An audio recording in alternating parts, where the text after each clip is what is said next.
Subscribe and hit the bell icon to never miss another update from India Forums. I don't know अगर मैं deserve करता हूँ ये compliment भी कि नहीं, because it's a very high compliment for a villain. कि मेरी performance से उनको अमरीश पुरी सर की याद आ गई. तो मतलब पता नहीं मैं deserve करता हूँ कि नहीं, but the compliment which I was super happy about कि confirm है कि मैं खुश हूँ इस compliment के लिए. Physically तो बहुत मजा आया, मैं सच बताऊँ तो, because मैं body building background से हूँ, मैं compete कर चुका हूँ fitness model की तरह competitions में. तो और मॉडलिंग की वजह से मेरे को ज्यादा चांस नहीं मिलता था टू ग्रो माय बॉडी. मैं बहुत लीन रहता था. मैं 69 केजीज का था जब मैंने फिल्म साइन की थी, एंड जो आपने फिल्म में देखा तब मैं 78 79 केजीज का था. मैंने एक एक्टिंग कोच को हायर किया था, रचित सिंह करके, एंड उन्होंने काफी अच्छा प्रोग्राम डिजाइन किया था मेरे लिए. तो उसमें 2-3 महीने में ऐसा बहुत बारी हुआ कि गैप्स के बीच बाद कि 4-4 5-5 दिन तक I was told not to speak to anyone. एक शब्द भी मेरे मुंह से बाहर नहीं निकलना चाहिए था. 4 या 5 दिन कंटिन्यूअसली. ना घर पे बात करनी है, ना फ्रेंड से बात करनी है, किसी से बात नहीं करनी. वेल कहते हैं ना कि काम ऐसा करो कि उसके लिए लोग आपको ढेर सारा प्यार दे, पर कभी आप काम ऐसा कर जाते हो कि लोग कंफ्यूज हो जाते हैं इसकी इस बढ़िया एक्टिंग के लिए इसको प्यार दे, या जो फिल्म में से काम किया इसके लिए इसका गला दे. इसका बेस्ट एग्जाम्पल ऋषभ सहानी के अलावा हमारे सामने हो ही नहीं सकता. Guys, welcoming Rishabh Sahani in conversation with me on India Forums. Hello. आपको अच्छे से ग्रीट कर रही हूँ मैं, बट जो मैसेजेस हमें आए हैं that is a compliment for you कि आपने आपका रोल इतने बखूबी निभाया है. Like that, yes. Like that, I've been getting a lot of messages saying that we hated you on screen. Yeah. So that means you've done a good job. Yeah. I was happy about that. मैं काफी खुश था वो सुन के. Well, Rishabh, let me ask you about the first day when the script came towards you, when you decided on stepping into Fighter. What was that deciding factor? क्या वो एक ऐसी कौन सी चीज थी कि you thought कि ये करना चाहिए? Everything about the film. Being it my first film, I was not like I had a lot of options. But the fact that it was being directed by Siddharth Anand, it starred Hrithik Roshan, Deepika Padukone, Anil Kapoor, Karan Singh Grover, Akshay Oberoi.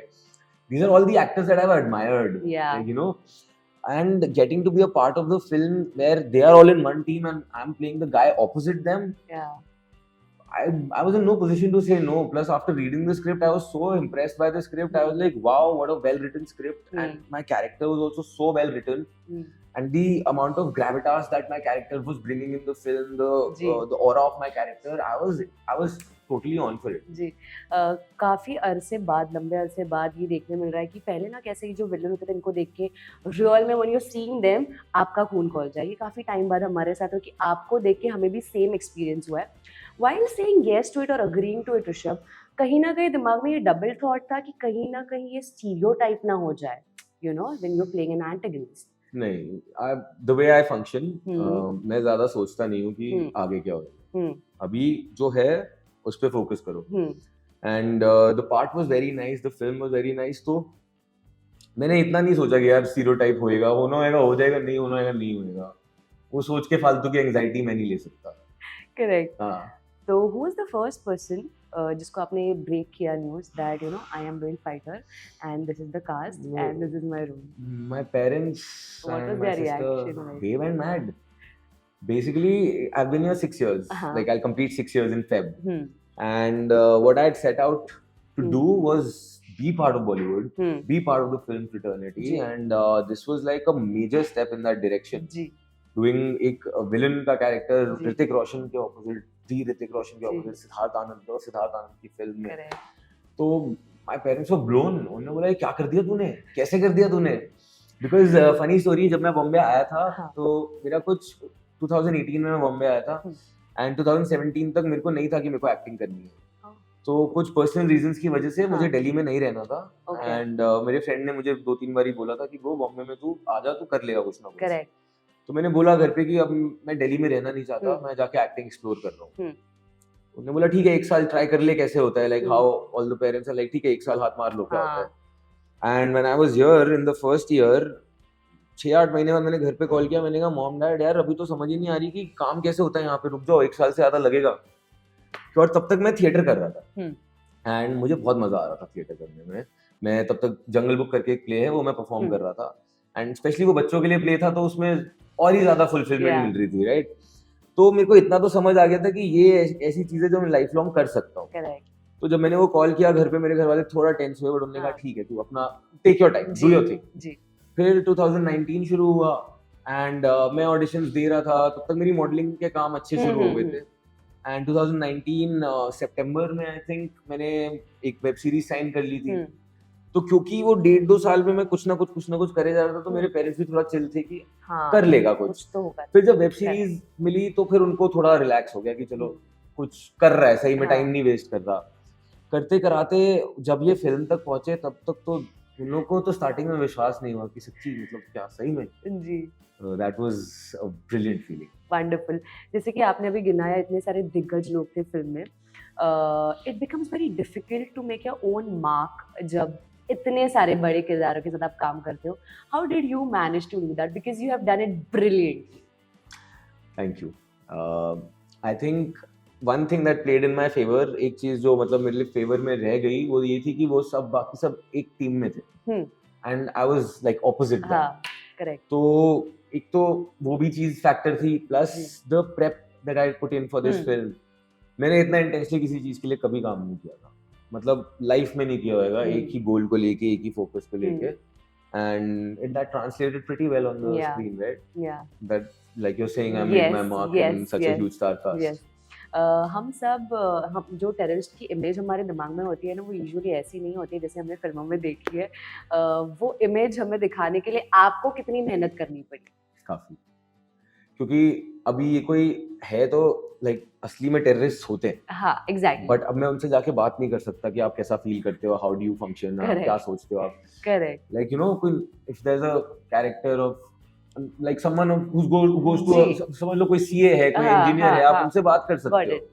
तो इसके लिए थोड़ा difficult तो था, because you know मैं भी first time कर रहा था। तो मैंने एक एक्टिंग कोच को हायर किया था, रचित सिंह करके, एंड उन्होंने काफी अच्छा प्रोग्राम डिजाइन किया था मेरे लिए, जहाँ पे कि जो last 2-3 months before the shoot we worked. तो उसमें 2-3 महीने में ऐसा बहुत बारी हुआ कि गैप्स के बीच बाद कि 4-4 5-5 दिन तक I was told not to speak to anyone.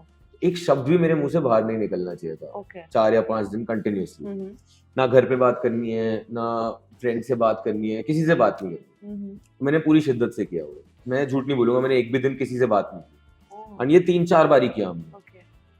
उसके बाद उन्होंने मेरे को बोला था कि सिर्फ और सिर्फ कोई फिल्में नहीं देखनी है, कोई ये नहीं कि बैटमैन देख ली, जोकर का रेफरेंस लेने के लिए, या कोई और टेररिस्ट की फिल्म देख ली, नहीं, सिर्फ और सिर्फ डॉक्यूमेंट्रीज देखनी है, रियल लोगों को देखना है, रियल टेररिस्ट के बारे में डॉक्यूमेंट्रीज देखनी है, तो समझ आएगा। और मैं कंटिन्यूअसली वो 2 महीना 2.5 महीना सिर्फ यूट्यूब पे डॉक्यूमेंट्रीज देखे जा रहा था।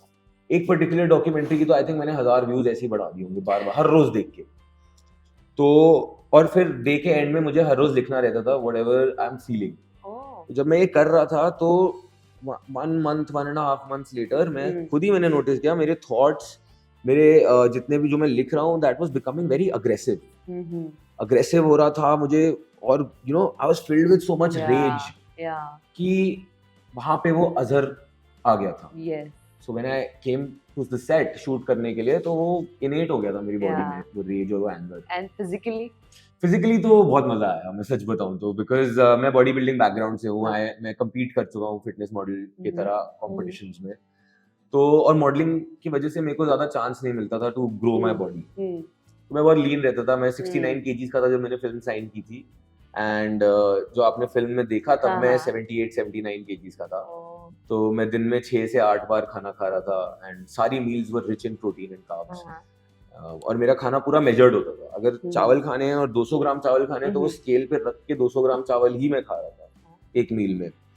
तो ये सब मैं कर रहा था, एंड मेरा वर्कआउट बहुत इंटेंस था। मैंने एक पर्सनल ट्रेनर हायर किया था यहीं अपने जिम में, and he is too good, and मैंने न्यूट्रिशनिस्ट भी हायर किए थे, and I work with them also. वो सब because I didn't want to leave any stone unturned, मुझे कुछ छोड़ना ही नहीं था इस फिल्म के प्रेप।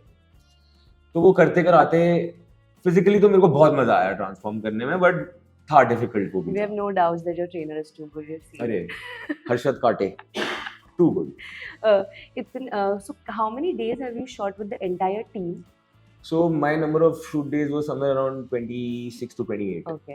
और अगर उस 30 डेज पकड़ लो, उसमें से अगर एक कोई ऐसा बिहाइंड द सीन मोमेंट होगा जो हमेशा आपके साथ रहने वाला है, तो वो कौन सा होगा? तो मैं बचपन से ही मैं थोड़ा एक्टिव बच्चा रहा हूँ. हाँ. मैं बहुत मोटा था बट मैं बहुत एक्टिव था. हाँ. तो मैं कभी ऐसे हीट स्ट्रोक से बेहोश नहीं हुआ या डिहाइड्रेट नहीं हुआ. पहले अभी शूट में वो सीन है ना जब मैं गन लेके बाहर निकल रहा हूँ बर्निंग बिल्डिंग से, तो उसके 3-4 टेक जब हमने किए तो after we got the take मैं बाहर आया और मैं साइड की तरफ जाके बस बैठ गया 2 मिनट के लिए, वहीं तो मैं फेंट हो गया. Okay. तो मुझे डिहाइड्रेशन और ये अपना हीट स्ट्रोक दोनों हो गया था. हाँ. तो वो 4-5 घंटे जाके फिर मैं बेहोश ही था उस टाइम पे. वैनिटी में मेरे को रखा, मैं उठा, बाहर आया, फिर उसके बाद सर ने पूछा ठीक है तो आगे कंटिन्यू करते हैं वरना कल. तो मैंने बोला नहीं करते हैं. उसके बाद मैं ठीक हो गया. But this will always stay with me कि मेहनत इतनी कर दी कि बेहोश ही हो गए. नाउ दैट यू मेंशन कि वो जलती हुई बिल्डिंग से जब आप बाहर आए, Rishabh, let me be very honest with you, मैं और मेरे साथ जो भी लोग थे हम सबको एक पॉइंट पे ऐसे लगा ये कैसा बंदा है, ये मर क्यों नहीं रहा है. We were waiting. I mean मतलब ये कहो कि आपके लिए कॉम्प्लीमेंट ही है. नहीं, थैंक यू. कमिंग फॉरवर्ड, आपकी एक चीज जो हम सबने नोटिस करी, पर मूवी में उसका कोई बैक स्टोरी नहीं पता था, which was the one I that was red. बाद में वो काफी ज्यादा रेड हुआ. Initially it was half red if I am not wrong. No it was half red only from one side, but एक साइड पे थोड़ी सी रेड. हां. So what do you know, what's the back story behind that? So discuss किया था and मैंने अपनी back story में भी ये लिखा था. If you would have notice तो लाल आंख के साथ there were pellet marks also on the face. So basically the idea behind that was that Azhar has been involved in so many battles and wars कि किसी एक war में there was a bomb blast near his face, जिसकी वजह से जो pellets हैं वो आके सीधा मुंह पे लगे and that took away part of the cornea of the eye also. Correct. So that was the whole thing. Well now Azhar इतना फेमस हो ही रहा है और बॉलीवुड में भी काफी ज्यादा बड़े स्केल पे चर्चे हो रहे हैं इसके. ऐसा कोई एक कॉम्प्लीमेंट है किसी सेलिब्रिटी से जो आपके लिए आया और वो काफी अनएक्सपेक्टेड था? जो सबसे अनएक्सपेक्टेड कॉम्प्लीमेंट था वो मतलब सेलिब्रिटी से नहीं आया है बट इन जनरल मेरे को 5-6 लोगों ने मैसेज करके बोला एंड आई डोंट नो अगर मैं डिजर्व करता हूँ ये कॉम्प्लीमेंट भी कि नहीं, because it's a very high complement for a villain. कि मेरी परफॉर्मेंस से उनको अमरीश पुरी सर की याद आ गई. तो मतलब पता नहीं मैं डिजर्व करता हूँ कि नहीं, but the compliment which I was super happy about कि कंफर्म है कि मैं खुश हूँ इस कॉम्प्लीमेंट के लिए, वो ये था कि जब मैं साइन कर रहा था फिल्म तो सिद्धार्थ सर, मुकेश सर की टीम में कास्टिंग में और सिद्धार्थ सर ने मेरे को यही ब्रीफ दिया था कि अजहर का कैरेक्टर मेनेसिंग होना चाहिए जी. एंड हजारों लोगों ने मैसेज करके यही बोला है कि you were very menacing. So that exact word जब ऑडियंस ने यूज किया है ना, तो that really made me feel कि सही है, it's a job well done, I have translated the character. Correct. Coming to the climax of the movie and our interview as well, Hrithik sir के साथ आपका एक fighting sequence है, the combat sequence that we see and it looks very deadly. उसके लिए Hrithik sir से आपको कुछ इनपुट्स मिले हैं या फिर you know while you were shooting that how was it? क्योंकि मतलब हर कोई नहीं कह सकता है मैंने ऋतिक के साथ फाइटिंग सीन किया है, आप कह सकते हो? नहीं, बहुत उनके तो इनपुट्स आते थे and they were always like हाँ यही मिसिंग था. और मेन चीज जो हुई ना, तो अब ऑब्वियसली मैं फर्स्ट टाइम एक्शन कर रहा था तो मेरे को थोड़ा सा था कि किसी को चोट ना लग जाए. करेक्ट. एंड जब ऋतिक सर के साथ कर रहा था तो बहुत था कि चोट ना लग जाए, तो उनको भी कहीं ना कहीं ये रियलाइज हो गया था आई थिंक. तो उन्होंने मेरे को बोला listen, it's your job to punch me and it's my job to make sure वो मेरे को ना लगे. करेक्ट. तो तू बिना डरे अपना काम कर, मैं अपना काम सही से कर लूंगा. करेक्ट. वो करने के बाद ना I could open up a bit. तो फिर मैं और खुल के एक्शन कर पा रहा था, थोड़ा डर कम लग रहा था. He was overall also very sweet and welcoming. यार ऐसा फील नहीं होने दिया उन लोगों ने कि मेरी पहली फिल्म है. जी. वेल आपका भी फोन काफी ज्यादा बज रहा होगा फाइटर के सक्सेस के बाद, काफी सारे प्रोजेक्ट्स आ रहे होंगे, तो क्या आप थोड़ा सा without giving out much can you just shed some light on when will we see you next in hopefully this year itself. There are conversations going on, but let's see what pans out. कुछ भी नहीं बताओगे? थोड़ा भी? Well, okay. Guys, this was Azhar for all of us. Azhar यानी कि वो fighter वाला Azhar, but Rishabh is very sweet. Let me just tell you, he is not at all like that. वो सिर्फ मूवी के लिए होता है. That is all that I had in store for you all. Signing off. This is Nikita Bagwan with cameraman Babaji and Yogesh in your forums. Bye.